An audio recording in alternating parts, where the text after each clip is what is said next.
What is up, guys? Nundark here, and I am decked out in my Pokemon apparel and super jacked up for this video. We're going to go through the collection update. We're going to go through my collection in a whole. I'm not going to go through it in as much, 30 to 40 minute long detail as the last time. The video of that, kind of in depth, what's in my collection, some of which has not changed. That's going to be a good one. If you guys haven't seen it, it will be at the end of this video for you to click on. But I am going to go through a lot of what's changed, a brief overview of the whole collection, so it's still going to be a super cool video.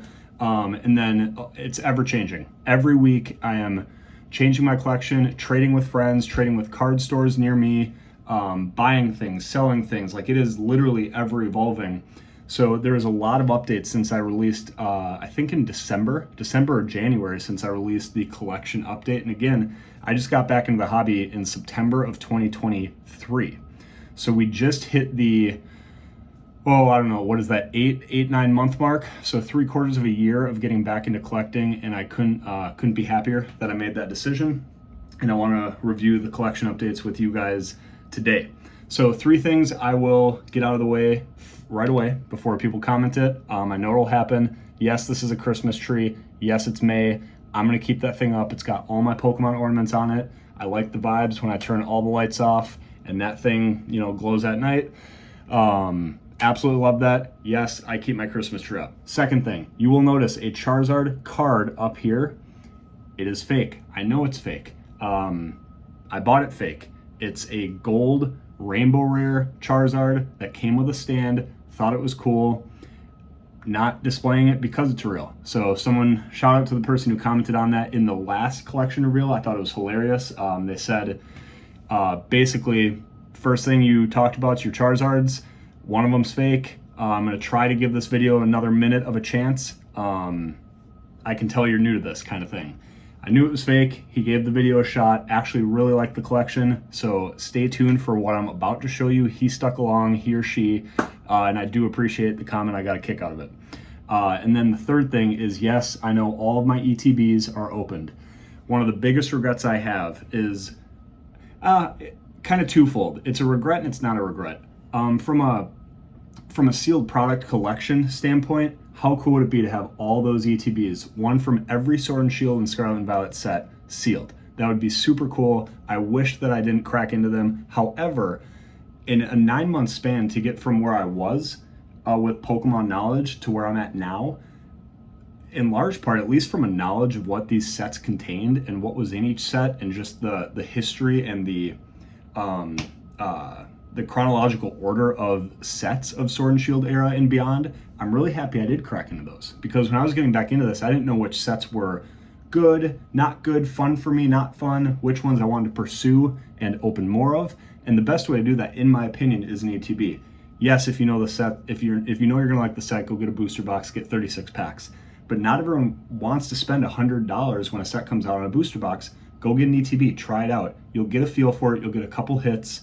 You'll for sure at least have something to store stuff in, display, and that's the approach I took. So on one hand, I regret it. Someone's still gonna comment, you should have kept all those ETBs sealed. Noted. Looking forward to that comment for sure. But yeah, that's one of my biggest regrets. So lastly, before I show you guys the collection, I do want to say that I think this is important for everyone to do, everyone who's a collector in this hobby, for 2 reasons. One, you're doing your collection, whether it's for investing, playing the game, or collecting, you're doing it a disservice if it just sits and collects dust. We all collect this because we love it, and we all kind of fall victim toward bindering cards or keeping them in a shoebox, like back in the day, or what have you, and then not really looking at it or playing with it that often, whether it's just sorting through cards or trading them or just looking at them. Like, you have all these cards, all these products, and if you don't semi-frequently enjoy them and look through from top to bottom what you have in your collection, you're not really appreciating it and doing it the service and probably the money you spent on it justice. So I just think it's super important that you don't always just look for the next thing, but you take time to soak in what you already have, and cherish kind of what you have. And especially if you're on, a collecting budget, and you spent your budget for that month or whatever, that week, just enjoy your collection. Like, you don't need to go spend more money to enjoy what you already have. And then the second reason is I think it's fun to, you kind of forget, I had a memory blank there, but I think you kind of forget what you have. So just like I've talked about in grading submission videos, when you send cards off to grading, you don't see them for 2-3 months and then they come back, and part of you kind of forgot you own those cards. And I always use the phrase, you know, it's like Christmas morning, opening up that box from PSA or CGC and like getting your cards back. Looking through binders and looking through your collections, kind of no different. Like, yes, I see some of these like key big hitter chase cards every day and I think about them all the time. I'm not thinking about my E-Series 2003 Pokemon binder or my base set master set binder or bulk cards or just the ETBs. I'm not thinking about those every day until I look at them and sort through them and open those binders. And then I remember, holy crap, I have that. I own all that. Like, that's in my collection for me to sift through and play with anytime I want. And it reminds me how much cool stuff I've gathered over the years. And it's like Christmas morning all over again. And I can do that anytime I want, any day of the week. And obviously it will lose its luster if every day of the year you're going through your collection, but why not every month, every couple months? Like, for me, it's do something like this to share with you guys, whether that's for inspiration or just pure enjoyment, or for you guys to maybe see some things that are out there and maybe you want to go for them too, whatever. But for me, this is just the platform and the way I like doing it. But this can be offline, off the grid too. Just go through your stuff, appreciate it, remember that you have it, and then soak it in, or you're totally doing your collection a disservice. So that's my 6-minute rant. We're gonna end it there. We're gonna flip you over and I'm gonna show you guys the collection. All right, guys, so this is pretty much the collection. It looks similar to last time. I've just done some organizing. Things have shifted around, and there's a couple shelves I'll focus on. But yeah, this is pretty much the display of everything. I really enjoy displaying things, keeping things organized. You'll obviously notice that. Starting at the top here, the left side, just a couple Charizards. That's the one I was talking about earlier. That's the fake one. This is the UPC that my wife and I pulled, the coveted Charizard SIR from 151. So we kind of signed and marked that on the box, and that'll always be the 151 UPC displayed. Here's a bunch of ETBs, all of which, yes, are open, but they still make for awesome display pieces. Some other product there, and then more ETBs. And then down at the bottom here, these are both filled with a lot of Sword and Shield and Scarlet and Violet bulk.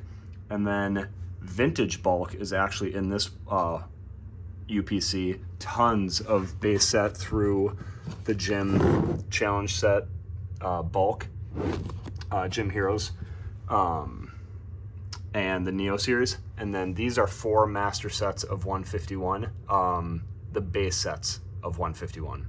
So they do include reverse hollows and EX cards, but they go through 165.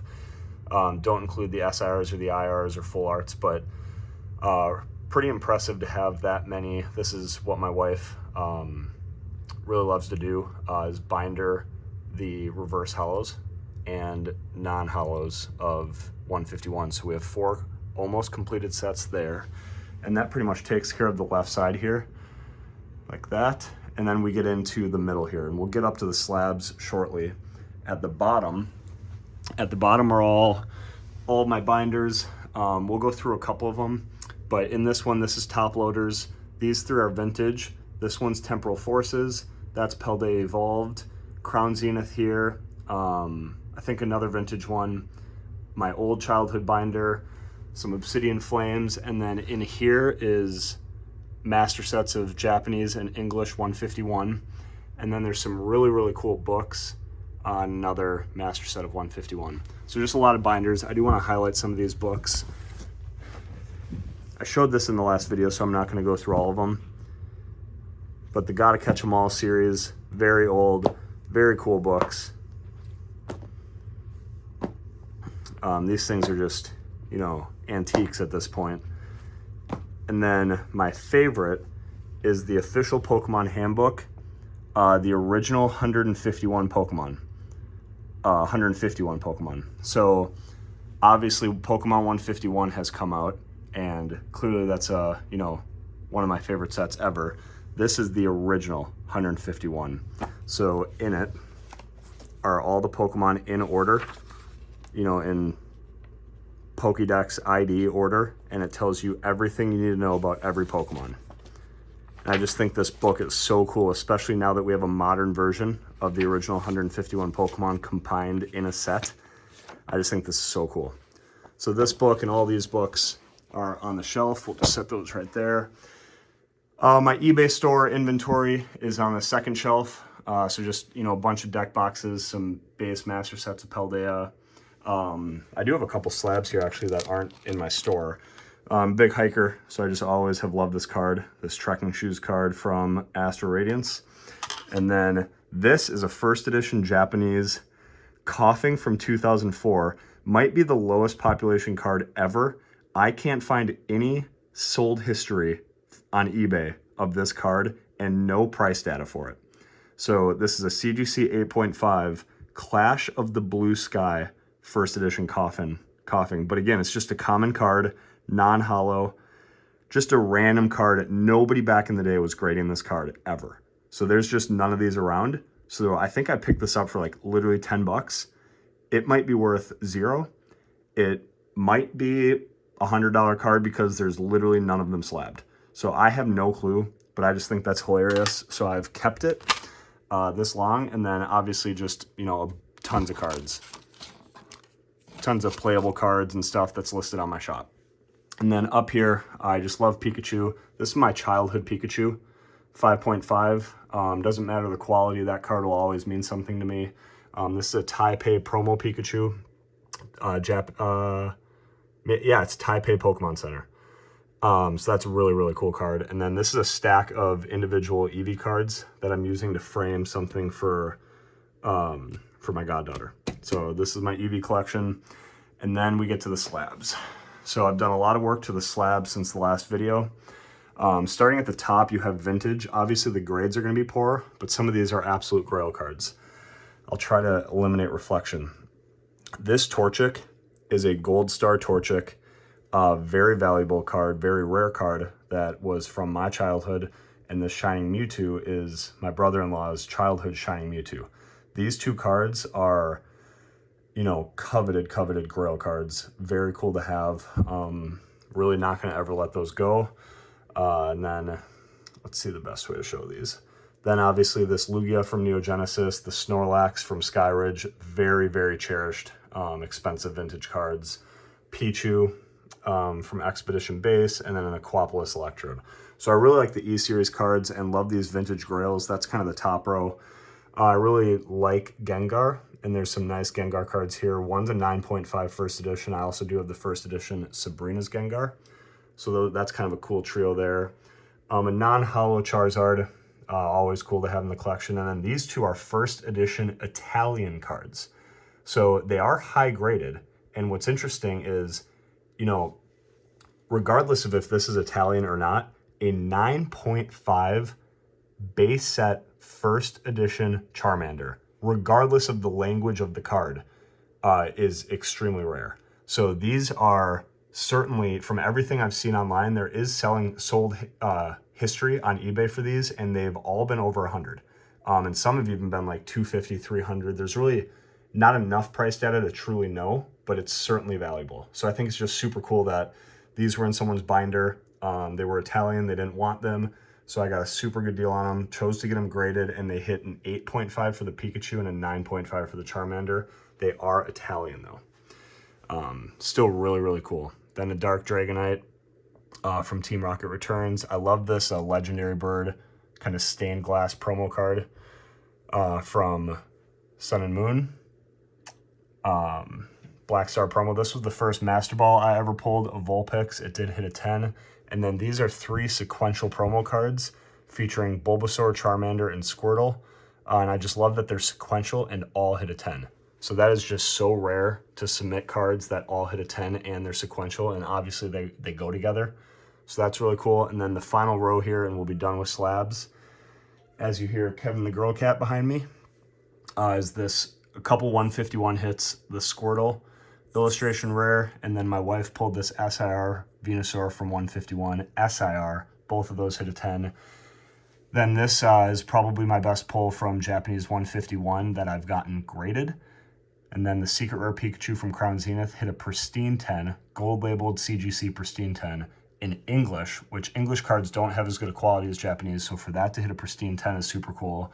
And then these are kind of correlating promo cards, or a promo card and then one's an illustration rare or an art rare. But both involve Pikachu and Growlithe, and I just think they look really cool next to each other, and both hit a 10. And then this one is a Pillow-Swine, light Pillow-Swine from Neo Destiny, first edition, in a 10. And I got this one for an absolute steal. So that's kind of my slab collection. Some things have changed since the January video, including this display I bought, which I really would highly recommend. It's from the Bulbasaur guys. If you ever follow them or follow their content, just look up the Bulbasaur, and then it's like slab lab displays or something like that. So shout out to them. And then over here, guys, we'll skip through this pretty quick. This is all just bulk. Very organized, meticulously organized bulk. Up here, I do really enjoy my trinkets, all my dice and damage counters from the ETBs, coins. These are old vintage play mats. These are really cool stickers, and then these are the Series 1 art box, kind of shimmering holographic tiles. Those are super cool. And then, yeah, just like a lot of trinkets and toys here, including the Paldean Adventure Box Pikachu promo, and then something I got at like a Tokyo store in New York City. So just a lot of, and then, you know, my cousin 3D printed this Bulbasaur, pretty special. So just a lot of, oh, and that Pikachu right there, my wife made out of clay. So tons of little trinkets. They all go really well together. So I really like the trinket shelf. And then up here, a lot of products been opened since the last video, and these are some of the Grail cards pulled, which will be submitted for grading. 2 Charizards from 151. The second one is the one that my wife and I pulled. Recently, we just pulled the Master Ball Mewtwo, which is the 6th most expensive card in Japanese 151. The 5th most expensive card is this secret or special art rare Mew, which is a promo in the English set. So it's crazy when you pull it in Japanese because it's so hard to pull, yet everyone has 100 of these in English, it seems like. So just really cool to pull that in Japanese. And it actually helps you cherish the card more, which just goes to show that the rarer the card is, generally the more appreciation it gets. And then, yeah, that's really a cool Master Ball. I think it's the 3rd most valuable Master Ball. So it's cool to naturally pull that Mewtwo, and it looks really good next to the Mew. And then these 3 cards are from, one's the Japanese version of Temporal Forces, but then the Iron Crown and the Iron Leaves, and then the Morty's Conviction from Temporal Forces. So 3 bangers there. And then up here, I've worked on my sealed collection. We have a sealed box of Japanese 151. After the reprint, they became more affordable. My goal is to get some more of those and stop opening them. This is a regional championships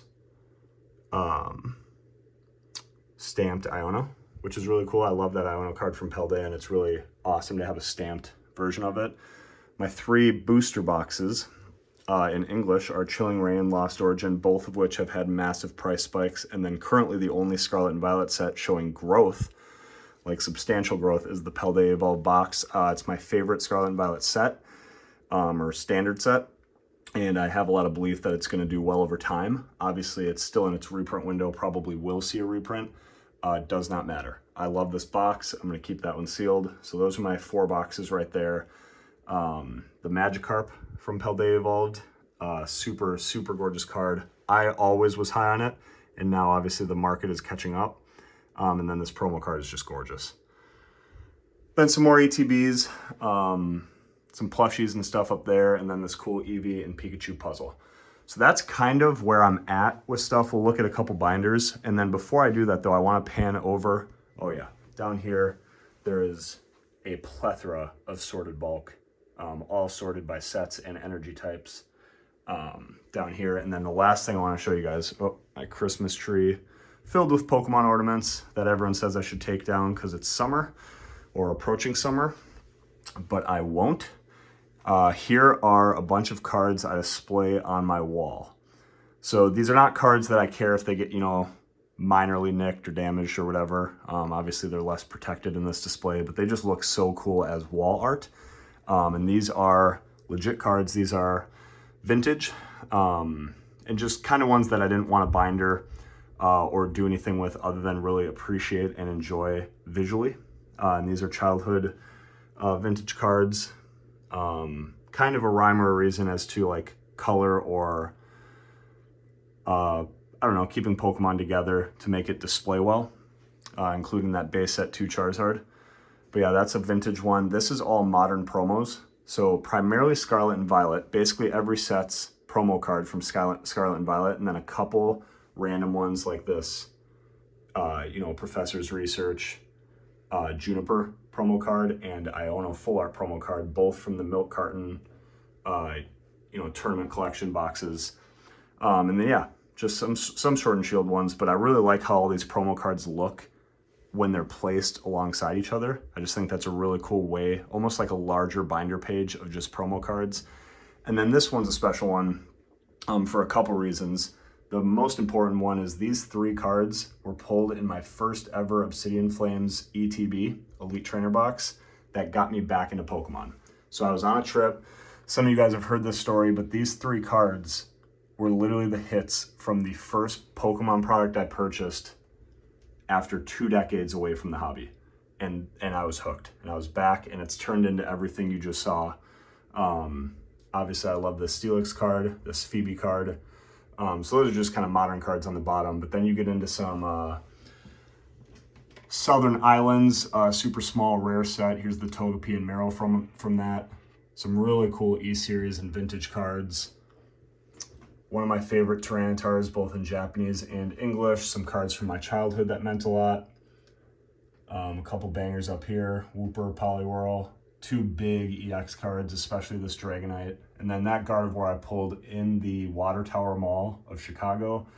In an elevator with my brother, he pulled a really cool giraffe one, or maybe he pulled this Dragonite. But yeah, these cards were pulled out of some pretty expensive boxes my grandma treated us to, and I'll just never forget that memory. And then hopefully you guys can relate and have some of those memories for yourself too. This light Jolteon with the cute Togepi kind of in its paws. Just an awesome, awesome card from, I believe, Neo, what is that? Neo Destiny. So yeah, that's just displays on the wall of some cards that mean a lot and display a lot, or display well. And then obviously this, let's do this. This here is pretty much the collection. So it's ever changing, ever evolving, obviously. We're gonna look at a couple binders here, and then obviously I said I wouldn't keep the video, or I wouldn't make the video as long as the last one. We'll see if, at this point, we'll see if that holds true. But let's get into a couple binders, and then I'll let you guys go. All right, so I'm gonna kind of do this strategically because this is a work in progress. This first binder is, what I wanted to do is I wanted to take some of these vintage, some of my favorite vintage sets and number them so I knew what cards I was missing. And I know what you're gonna say, you know, way to show us a binder that has 2 cards in it. But this is not yet done. What I first did, so I'm just showing this kind of leading up to something that I'm super proud of. This is Gym Heroes and Gym Challenge binder. And I started with just the first edition cards because I kept those separate. Typically I had a first edition binder. I broke that up into the sets that I wanted to binder in numbered order. So I put in all my first edition cards. So every card you see here in this binder is, you know, a Gym Heroes, Gym Challenge card in numbered order, all first edition. I have a lot of these cards that I have yet to put in here, non-first edition. So that's next. And an example of that, well, I guess finishing out this binder. So these are all first editions. And then I think in this binder is also, oh yeah, I just wanted to show, if any of you guys didn't see the last video, this is just, I love Pikachu. So there's pages worth of Pikachu. And then obviously I have, you know, a Squirtle War Turtle page, Bulbasaur, Ivysaur, Charmander, Charmeleon page. This one's the you know, best by far. Even a first edition's Blaine Charmander there, and then an Expedition base Charmander, 2 versions of it. So some pretty sweet cards actually. And then, you know, Delta Species page. There's a lot more in this binder. But like, see here, these are all non-first edition from Gym Heroes and Gym Challenge that will eventually go to the front of the binder in numbered order. So that's how I start. I start with first edition, and then what I want to show you guys is an example of after putting in both the first edition and non-first edition of a set, what it kind of looks like.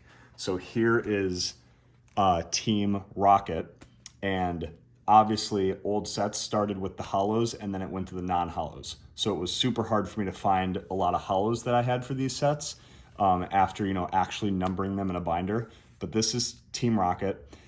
I have 3 hollows, the Dark Alakazam, Dark Blastoise, and Dark Magneton, Dark Weezing, and Rocket Sneak Attack. So I have 5 hollows, then you start to get into the non-hollows, and I really like how the Team Rocket cards were all dark versions of the Pokemon, obviously because Team Rocket was the villains. But then you can start to see, these aren't all just first edition. These are, every card that I have for Team Rocket, and then the few that I'm missing. So now I know if I go to a store exactly which cards I'm missing from the set. And then you can start to see here as the set goes on and the rarities become less rare, I pretty much have every card. So then at some point, once this binder's full, then it's upgrading the cards that aren't first edition to first edition. So some pretty lofty goals, but that's kind of stage 2 of how I'm bindering these old vintage sets. Then I get into the Neo Genesis, some really cool hollows from Neo Genesis. One of my all-time favorite sets. The Neo series and the E series are just my favorite eras of Pokemon. So this is Neo Genesis, and I have so many Neo Genesis cards. Really, really proud of my Neo Genesis collection. Obviously work to do on the hollows, which you'll see is a kind of a common theme amongst all sets. And then Neo Discovery here. A lot of unknowns in Neo Discovery. Many of which I have are first edition. So a lot of first editions here, which the Neo series was the last series to have first editions. So there's another little fun fact for you guys. And then I believe here toward the back is Neo, oh boy, Neo something is this one. And then Neo Destiny is the one that looks like a star, I believe. So yeah, so this is my Neo binder, my Team Rocket and Neo binder, and I've pretty much filled it to the point that I'm at with those cards. Lots of work to do, but yeah, I just think it's so cool to get your binders to a place where you actually know the cards you're missing. Otherwise, you're never gonna have a clue, and it's gonna be really hard to complete these sets. All right, then the holy grail of them all that I put the most time into, and what I've been kind of building you guys up for through those past 2 binders, I finally bindered base set, jungle, and fossil. The original 3 sets of Pokemon. I finally bindered my collection of those. I'm missing 4 hollows on the first page. This is base set. Obviously first edition would be shadowless, so that's later. This is just standard unlimited base set. Love this first page. A lot of hollows here. Pretty proud of that, but there's work to be done, and I think they just look really cool together. More hollows here in the Poliwrath, Venusaur, Zapdos, and then the Beedrill starts out the non-hollows. Here, let me slide it this way. And then, yeah, these are the uncommons, the non-hollow rares and uncommons. Obviously, pretty good progress on those. And then the moment you get to the uncommons and commons, I have every card. So that was really cool just to see base set laid out in order, the original 1999 base set. Just really cool. There's some work to be done on the trainer cards, obviously, but just so cool for me to see the cards I need from base set and to see them in the order, the Pokemon Company wanted them to be. So then, and then here's, I was scribbling on cards when I was a child. Luckily, that was not how I treated the Charizard, although I didn't treat it much better. Here's my Shadowless collection so there's Shadowless and then there's Shadowless First Edition. Here's my base set Shadowless collection. Obviously, I'm only going to have a few of the hollows. These are extremely expensive, rare cards. I'm going to pursue Shadowless cards at Collecticon this year in October, the Chicago Collecticon. But yeah, this is my Shadowless binder. And then here, it's a little better on this page. And then I am pretty proud of how it turns out. I think I have just over 30 Shadowless cards from base set. And then this Charmander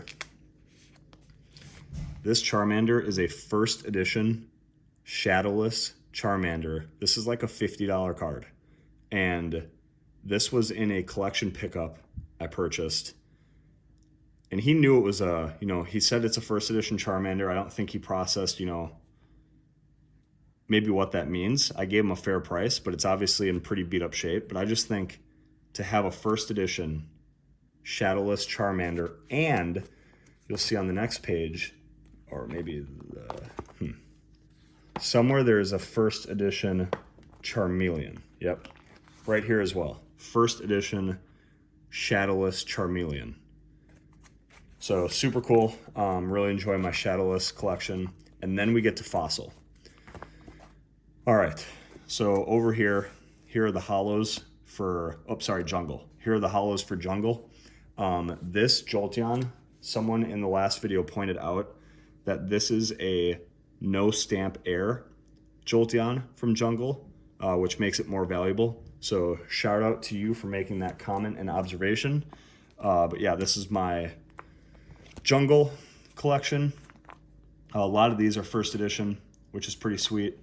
And then obviously, again, as I get to page 3, it's pretty much all filled out. And that's my favorite part about getting these into a binder. And a lot of these, over half, are first edition. So that's really sweet. And then fossil. Fossil I have the most of, for sure. And I have a lot of the hollows from fossil, which is really cool. The Ditto and the Haunter and the Magneton are all first edition hollows from fossil. And then as you flip the page here, still some pretty good progress on page 2. And then page 3 is, I think, entirely first edition. This is probably the thing I'm most proud of, is how many first edition vintage cards I have from the first generation of Pokemon. And this entire page, this Magmar is the only non-first edition card. So that will be, I will be on the lookout for that, obviously. But yeah, just to order these and have so many be first edition, really proud of my fossil set.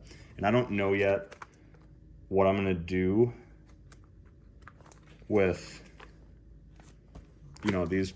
I have a lot of rare energies in the back, vintage special energies, but I don't know yet what I'm gonna do with these pages. But yeah, this binder is the base fossil, or base jungle and fossil binder, and I've put a lot of work into that since the last video.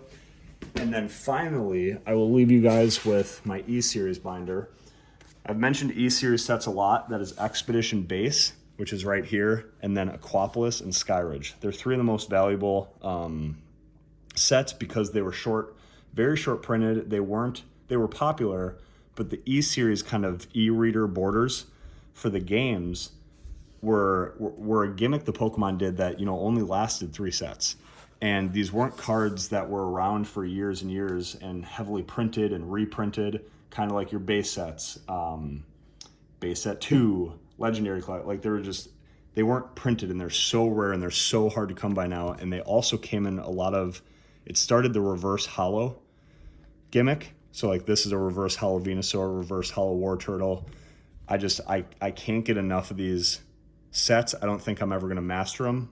So these, I will number order these at some point. They are not number ordered. So I wanted the pages to look full. I wanted a really, really full E-Series binder, but I'm missing a lot of cards from these sets. So this is Expedition Base right here. Then we get into Aquapolis. So the second E-Series set is Aquapolis. That's right here. Really like that Aquapolis Chansey. I just think the artwork in these E-Series sets is also just top tier. Couldn't be better. More Aquapolis here, more Aquapolis. This is a reverse hollow Aquapolis Elekid. Really cool card. And all these cards, like, you won't find a card under $1.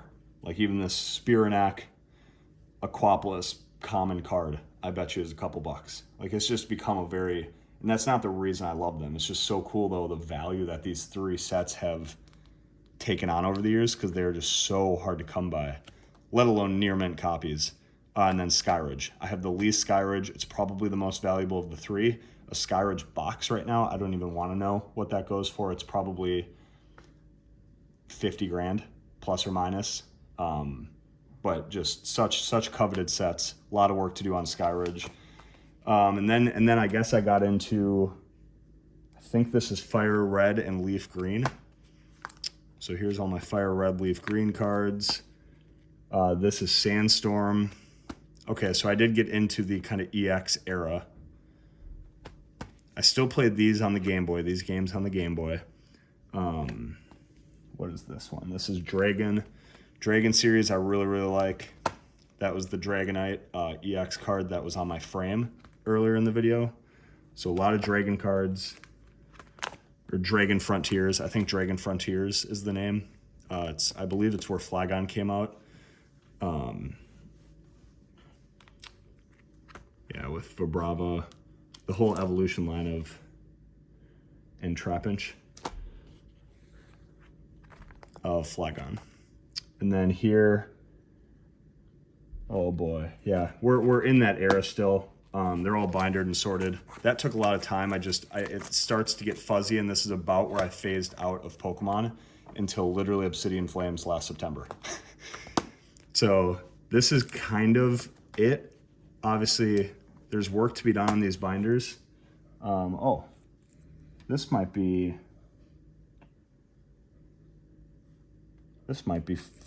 fire red, leaf green. I need to, you know, brush up on some of these more than others. But yeah, I've done a lot of work on opening some product to get some of those Grail cards, trading for Grail cards. You saw the sealed box collection has grown, and then a lot of work on the binders. But I won't keep you guys any longer. This was a long one. Hopefully this did nothing but, you know, entertain you guys, inspire you guys to sort through your cards. Again, I cannot preface this enough. If you are still watching along, make sure you cherish your collection. Like, make sure you look through it, make sure you appreciate it, and, you know, play with it, sort it. Just be involved in your cards. Don't let them collect dust. There's no point. Unless it's strictly to just flip and make money and grow over time, then yeah, put it away, whatever. But you're just doing it. These stuff costs so much money, and you're doing yourself a disservice and your collection a disservice to not appreciate it. So make sure to, you know, semi-regularly go through your stuff. It's super fun to remember what you have and just move stuff around and sort it and play with it. And hopefully you guys saw that, and this maybe inspired you to do something similar for your collection. So if nothing less, thanks for the support. Appreciate if any of you guys aren't subscribed to hop on the train and leave a like, comment. I will definitely respond to all the comments as best I can. And then, yeah, I appreciate the support. Be a good person. We'll catch you in the next one. Peace.